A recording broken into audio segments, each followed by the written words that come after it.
வணக்கம். மே 12ஆம் தேதி இன்னைக்கான முதல் பதிவு. பங்குச்சந்தையில் நடந்த சில விஷயங்களை விரைவாக பார்க்கலாம். முக்கியமான தகவல், நான் செபி ரெஜிஸ்டர்ட் அட்வைசர் கிடையாது. நம்ம சேனல்ல இருந்து எப்போதுமே ஸ்டாக் ரெக்கமெண்டேஷன்ஸ் கிடையாது. யூடியூப் சேனல் மட்டும் இல்லைங்க, மற்ற சோஷியல் மீடியா பிளாட்ஃபார்மான இன்ஸ்டாகிராம், வாட்ஸ்அப், டெலிகிராம்ல இருந்து கூட நாம ஸ்டாக் ரெக்கமெண்டேஷன்ஸ் வழங்குவதில்லை. மேலும் பணத்தை வாங்கிட்டு எந்த சேவையும் வழங்குவது இல்லை. பல போலியான குரூப் இயங்கிட்டு இருக்கு. தயவு செய்து ஜாகிரதையாக இருங்க.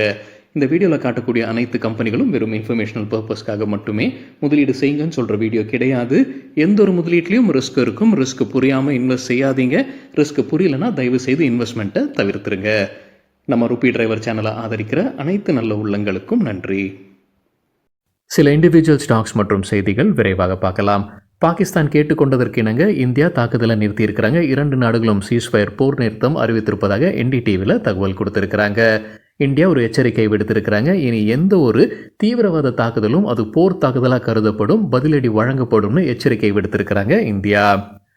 ரஷ்யா மற்றும் யுக்ரைன் இடையே இருக்கக்கூடிய போர் குறித்தான அப்டேட். ரஷ்ய அதிபர் புட்டின் நேரடியாக பேச்சுவார்த்தையில் இறங்க முடிவு செய்திருக்கிறாருன்னு சிஎன்பிசி டிவி 18 தகவல் கொடுத்துருக்காங்க. 3 ஆண்டுகள் ஆகுது இந்த போர் துவங்கி. இதை வரவேற்றிருக்கிறாரு யுக்ரைனுடைய அதிபர் ஜெலன்ஸ்கி. அவர் தயாராக இருப்பதாக சொல்லியிருக்கிறாருன்னு சிஎன்பிசி டிவி 18 அப்டேட் கொடுத்துருக்குறாங்க. யூஎஸ்ஏ சைனா இடையே ட்ரேட் அக்ரிமெண்ட் குறித்தான அப்டேட் நம்ம முன்னவே செய்தி பார்த்துருந்தோங்க. யூஎஸ்ஏ சைனா இடையே அந்த ட்ரேட் அக்ரிமெண்ட் குறித்தான பேச்சுவார்த்தை நடப்பதற்கான வாய்ப்பு இருக்குன்னு இப்போ என்டிடிவியில் அப்டேட் கொடுத்துருக்காங்க. சுவிட்சர்லாண்டில் முதற்கட்ட பேச்சுவார்த்தை நடந்திருக்கு.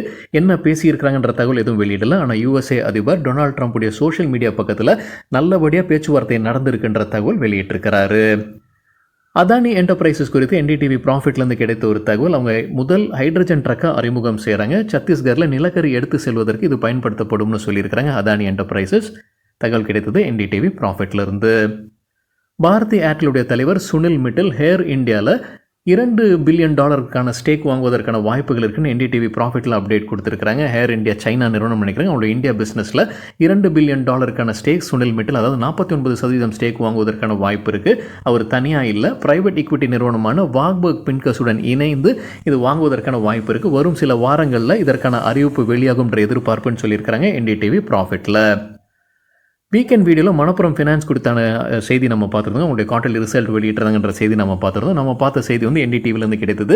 ஸ்டாண்டலோன் பேசிஸில் லாபத்தில் இருக்கிறாங்க. 414 கோடி ரூபாய் லாபம்னு பார்த்துருந்தோம். ஆனால் சிலர் வந்து அதற்கு கமெண்ட் செக்ஷனில் போட்டிருந்தீங்க, தவறாக இருக்குது, நஷ்டத்தில் இருக்கிறாங்க மணப்புரம் ஃபினான்ஸ், ஆனால் பாசிட்டிவில் சொல்லியிருக்கீங்கன்றது சொல்லியிருந்தீங்க. நான் மறுபடியும் என்டிடிவியில் போய் செக் பண்ணும்போது நெட் ப்ராஃபிட்டில் தான் இருந்திருக்கு. ஸ்டாண்டலோன் பேசிஸில் 414 கோடி ரூபாய். மறுபடியும் சிஎன்பிசி டிவி 18 செக் பண்ணி பார்க்கும்போது கன்சாலிடேட்டட் பேசிஸில் மணப்புரம் ஃபினான்ஸ் நெகட்டிவ் இருக்கிறாங்க. நெட் ப்ராஃபிட் -203 crores இருக்கு.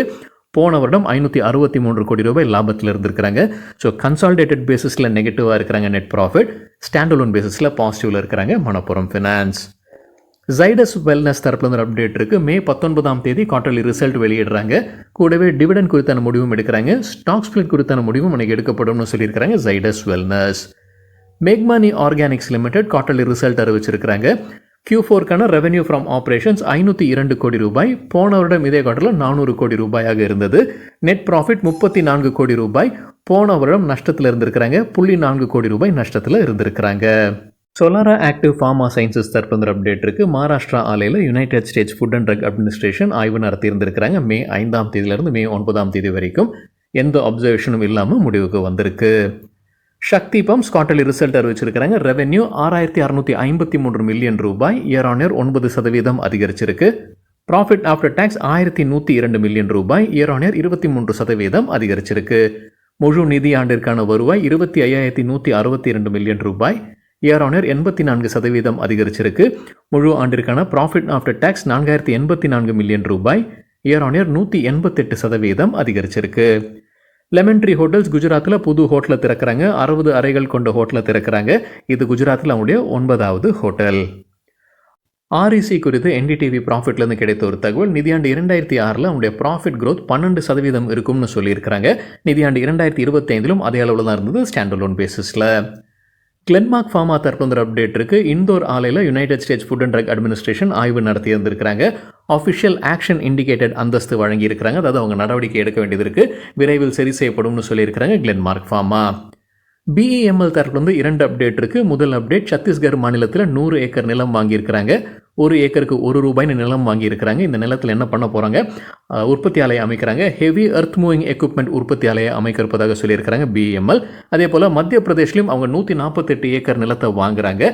இங்கே அந்த மாநிலத்தில் மெட்ரோ ப்ராஜெக்ட்ஸ்க்கு தேவைப்படக்கூடிய கோச்சஸ் உற்பத்தி செய்யும் ஆலையை அமைக்க இருப்பதாக சொல்லியிருக்கிறாங்க BML. SMS life sciences India தரப்பு அப்டேட் இருக்குது. தெலங்கானா ஆலையில் United States Food and Drug Administration ஆய்வு நடத்தியிருக்கிறாங்க. மே 5 முதல் மே 9 வரைக்கும் ஒரு அப்சர்வேஷன் வழங்கியிருக்கிறாங்க. விரைவில் சரி செய்யப்படும்னு சொல்லியிருக்கிறாங்க SMS லைஃப் சயின்சஸ். வண்டர்லா ஹாலிடேஸ் குறித்து NDTV ப்ராஃபிட்லேருந்து கிடைத்த ஒரு தகவல், நிதியாண்டு 2026 ஃபுட்ஃபால் growth அவங்க எதிர்பார்ப்பது 5-10%. ARPU average revenue per user 6% அதிகரிப்பதற்கான வாய்ப்பு இருக்குன்னு சொல்லியிருக்கிறாங்க. டிக்சன் டெக்னாலஜிஸ் தரப்புல ஒரு அப்டேட் இருக்குது. ஃப்ரெஞ்ச் நிறுவனமான ஆல்கட்டெல்காக ஸ்மார்ட் ஃபோன்ஸ் உற்பத்தி செய்ய போகிறதாக சொல்லியிருக்கிறாங்க இந்தியாவில். கிரீன் பேனல் இண்டஸ்ட்ரீஸ் தரப்புல ஒரு அப்டேட் இருக்குது. உத்தராகண்ட் பொல்யூஷன் கண்ட்ரோல் போர்டு அபராதம் விதிச்சிருக்கிறாங்க கம்பெனி மீது ₹34,87,000. சுற்றுச்சூழல் இழப்பீடுக்காக இந்த அபராதம் விதிக்கப்பட்டிருப்பதாக சொல்லியிருக்கிறாங்க கிரீன் பேனல் இண்டஸ்ட்ரீஸ். புருவாங்கரா குரூப் தரப்பு ஒரு அப்டேட் இருக்குது. ஒரு ஜாயிண்ட் வெஞ்சரில் அவங்க நிலம் வாங்கியிருக்கிறாங்க பெங்களூருவில். ஜாயிண்ட் வெஞ்சர் யாருடன், KVN ப்ராப்பர்ட்டி ஹோல்டிங்ஸ் LLP உடனான அந்த ஜாயிண்ட் வெஞ்சர் வந்து நார்த் பெங்களூரில் நிலம் வாங்கியிருக்கிறாங்க. 25 ஏக்கர் நிலம். இங்கே அவங்களுடைய ப்ராஜெக்ட் வழியாக ₹3,300 கோடி வருவாய் கிடைக்கும்னு சொல்லியிருக்கிறாங்க புருவாங்கரா குரூப். மற்றொரு அப்டேட், புருவாங்கரா தரப்பு இருக்கக்கூடிய கம்பெனியுடைய CEO ராஜினாமா செய்திருக்கிறாரு, திரு Abhishek Kapoor. BHEL Bharat Heavy Electricals Limited தரப்பு அப்டேட் இருக்குது. கம்பெனிக்கு GST அத்தாரிட்டிஸ் ₹27 கோடி டாக்ஸ் நோட்டீஸ் அனுப்பியிருந்திருக்கிறாங்க. அவங்க அதை எதிர்த்து மேல்முறையீடு செய்திருக்கிறாங்க அப்பல்லட் ட்ரிபியூனலில். கம்பெனிக்கு இப்போ அப்பல்லட் ட்ரிபியூனலில் சாதகமாக தீர்ப்பு வந்துள்ளதாக அப்டேட் கொடுத்திருக்கிறாங்க BHEL. அதானி பவர் தரப்பு அப்டேட் இருக்குது. உத்தரப்பிரதேஷ் மாநிலத்தில் ₹2,000 கோடி ப்ராஜெக்ட் 1,500 மெகாவாட் சப்ளை பண்ணக்கூடிய ஆர்டர் கிடைச்சிருக்குன்னு சொல்லியிருக்கிறாங்க. தகவல் கிடைத்தது CNBC TV18 Borosil ரெனியூபிள்ஸ் quarterly result அறிவிச்சிருக்காங்க. NDTV ப்ராஃபிட்லேருந்து கிடைத்த டேட்டா, கன்சாலிடேட்டட் பேசிஸில் நஷ்டம் குறைஞ்சிருக்கு போன ஆண்டுன்னு ஒப்பிடும்போது. ₹29 கோடி நஷ்டம் இந்த குவார்ட்டரில். போன வருடம் இதே குவார்ட்டரில் ₹53 கோடி நஷ்டத்தில் இருந்திருக்கிறாங்க. டோட்டல் இன்கம் ₹385 கோடி. போன வருடம் இதே குவார்ட்டரில் ₹287 கோடி இருந்தது. போரோசில் ரெனியூபிள்ஸ் வந்து கெய்னர்ஸ் வித் ஹை வால்யூம் பட்டியலில் இடம் பிடிச்சிருந்தாங்க. நம்ம முந்தா வீடியோ பார்க்கும்போது போரோசில் ரெனியூபிள்ஸோடைய பேர் இருந்தது அந்த கெய்னர்ஸ் வித் ஹை வால்யூம் பட்டியலில் 10% அதிகரித்தது. போரோசில் ரெனியூபிள்ஸ் இருந்து மற்றொரு அப்டேட்டும் இருக்குது. என்ன அப்டேட்னா, மத்திய அரசு வந்து ஆன்டி டம்பிங் டியூட்டி விதிச்சிருக்கிறாங்க. இந்த ஆண்டு பிப்ரவரி மாதத்தில் ஒரு அறிவிப்பு கொடுத்திருந்தாங்க போரோசில் ரெனியூபிள்ஸ் தரப்பு வந்து. அதாவது Ministry of Commerce and Industry வந்து ஒரு பரிந்துரை கொடுத்திருக்கிறாங்க மினிஸ்ட்ரி ஆஃப் ஃபினான்ஸ்க்கு. சோலார் கிளாஸ் சைனா மற்றும் வியட்நாம்லேருந்து இந்தியாவுக்கு வரும்போது வரி விதிக்க வேண்டும்ன்ற பரிந்துரை கொடுத்திருந்தாங்க. அதன்படி இப்போ அந்த வரியை விதிச்சிருக்கிறாங்க Ministry of Finance. Anti dumping duty போட்டிருக்கிறாங்க. சோலார் கிளாஸ் சைனா மற்றும் வியட்நாம்லேருந்து இந்தியாவுக்கு வரும்போது போரோசில் ரெனியூபிள்ஸ் இதற்கு வரவேற்பு தெரிவிச்சிருக்கிறாங்க. ஸோ அவங்க பயன்பெறுவாங்கன்றது புரிந்து கொள்ள முடியுது. அதுவும் ஒரு காரணமாக இருந்திருக்கலாம். வெள்ளிக்கிழமை கெய்னர்ஸ் வித் ஹை வால்யூம் பட்டியலில் இந்த கம்பெனி இடம் பிடித்ததற்கு. CLSA ஒரு ரிப்போர்ட் வெளியிட்டிருக்கிறாங்க. பாகிஸ்தான் எல்லையில் இருக்கக்கூடிய இந்திய மாநிலங்களில் எந்தெந்த நிறுவனங்கள் அதிகமாக ஆப்ரேஷன்ஸ் வைத்திருக்கிறாங்க, இந்தியா பாகிஸ்தான் பதற்ற சூழல் காரணமாக இந்த நிறுவனங்கள் பெரிய அளவில் பாதிப்படைவதற்கான வாய்ப்புகளுக்குன்னு ஒரு பட்டியல் கொடுத்துருக்காங்க. நமக்கு எக்கனாமிக் டைம்ஸ்லேருந்து கிடைத்தது.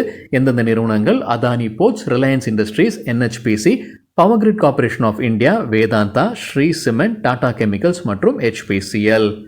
சில புரோக்கிங் கம்பெனி ஸ்டாக் ரெக்கமெண்டேஷன்ஸ் கொடுத்துருக்காங்க. எக்கனாமிக் டைம்ஸ்லேருந்து கிடைத்த தகவல், பொனான்சா போர்ட்ஃபோலியோடைய பரிந்துரைகளில் ஆஸ்ட்ரா மைக்ரோவேவுக்கு buy recommendation, target 918, stop loss 867. என்ன காரணம் சொல்லியிருக்காங்கன்னா, டெய்லி சார்ட்டில் flag and pole pattern break out நடந்திருப்பதாக சொல்லியிருக்காங்க. ஃப்ளாக் அண்ட் போல் பேட்டர்ன் குறித்து நம்ம வேறொரு வீடியோவில் டீட்டெயில்டாக பேசியிருக்கோம். அந்த வீடியோட லிங்க் இந்த வீடியோட டிஸ்கிரிப்ஷனில் இருக்குது. C8க்கு buy recommendation, target ₹3,915, stop loss 3,689. HDFC செக்யூரிட்டிஸோட ரெக்கமெண்டேஷனில் பாரத் ஃபோஜுக்கு buy recommendation, target 1,270, stop loss 1,087. RECக்கு செல் ரேட்டிங், எதிர்பார்க்குற target 340, stop loss 427. IndusInd bank கிட்ட ஸ்டாக் எக்ஸ்சேஞ்ச் விளக்கம் கேட்டிருக்காங்க. பத்திரிகையில் வந்து ஒரு செய்தி குறித்து இப்போ விளக்கம் கொடுத்துருக்காங்க. என்ன செய்தி, இண்டஸ்இண்ட் பேங்க்கில் வந்து இன்சைடர் ட்ரேடிங் நடந்திருப்பதற்கான வாய்ப்புகள் இருக்குன்னு ஆடிட் ரிப்போர்ட்டில் சொல்லியிருக்கிறாங்கன்னு இந்தியன் எக்ஸ்பிரஸில் தகவல் வெளியாகிருக்கு. இது குறித்து தான் விளக்கம் கேட்டிருக்கிறாங்க ஸ்டாக் எக்ஸ்சேஞ்ச். இப்போ பதில் கொடுத்துருக்காங்க இண்டஸ்இண்ட் பேங்க். ஆமாம், ஆடிட் ரிப்போர்ட்டில் அது குறித்து பேசியிருக்கிறாங்க. இன்சைடர் ட்ரேடிங் நடந்திருப்பதற்கான வாய்ப்புகள் இருக்குது. ஆனால் அது குறித்து இப்போ ஆய்வு செய்து வருவதாக இண்டஸ்இண்ட் பேங்க் விளக்கம் கொடுத்துருக்காங்க. உரிய நடவடிக்கை எடுக்கப்படும்னு சொல்லியிருக்கிறாங்க இண்டஸ்இண்ட் பேங்க். பிஎஸ்சியுடைய சப்சிடரி தான் ஏஷியா இண்டெக்ஸ். அவங்க வெள்ளிக்கிழமை ஒரு புது இண்டெக்ஸை அறிமுகம் செய்திருக்கிறாங்க. BSE டிவிடெண்ட் லீடர்ஸ் 50 பேர்லேயே இருக்குது. டிவிடெண்ட் சம்பந்தமானது தான். இது எந்தெந்த ஸ்டாக்ஸை கவர் பண்ணுறாங்க அப்படின்னா, கடந்த 10 ஆண்டில் கன்சிஸ்டண்டாக டிவிடெண்ட் கொடுத்துருக்கக்கூடிய BSE 500 இண்டெக்ஸில் இருக்கக்கூடிய ஸ்டாக்கை தான் ட்ராக் பண்ண இருக்கிறாங்க. தகவல் கிடைத்தது எக்கனாமிக் டைம்ஸ்லேருந்து. சில ஸ்டாக்ஸ் டிவிடெண்ட் அறிவிச்சிருக்கிறாங்க, விரைவாக அதை பார்த்துடலாம். Aarti pharma labs dividend ₹2.50, Electro Steel Castings ₹1.40 dividend, Triveni turbine ₹2, high energy batteries ₹3 dividend அறிவிச்சிருக்கிறாங்க. அதற்கான ரெக்கார்ட் டேட் ஜூன் 6ஆம் தேதி. SKP securities ₹2 dividend, Novartis India ₹25, Apollo pipes 70 dividend அறிவிச்சிருக்கிறாங்க. India Shelter Finance Corporation ₹5 dividend அறிவிச்சிருக்கிறாங்க. ஹரியோம் பைப்ஸ் 61 டிவிடெண்ட் அறிவிச்சிருக்கிறாங்க. Great Eastern Shipping Company ₹5.40 dividend, அதற்கான record date May 15. Seshasayee paper and boards டிவிடெண்டாக ₹2.50, அதற்கான ரெக்கார்ட் டேட் ஜூன் 5ஆம் தேதி. சினர்ஜி கிரீன் இண்டஸ்ட்ரீஸ் ₹1 டிவிடெண்ட், அதற்கான record date September 17. கிரைண்ட்வெல் நார்டான் அவங்க டிவிடெண்ட் அறிவித்திருப்பது ₹17. செயின்ட் கோபைன் பிராண்ட் வைத்திருக்கக்கூடிய நிறுவனம் தான் கிரைண்ட்வெல் நார்டான். ₹17 டிவிடெண்ட் அறிவிச்சிருக்கிறாங்க. அதற்கான ரெக்கார்ட் டேட் ஜூலை 15. சரிங்க, இதுதான் சில விஷயங்கள் என்னுடைய பார்வைக்கு எட்டியது. நன்றி, வணக்கம்.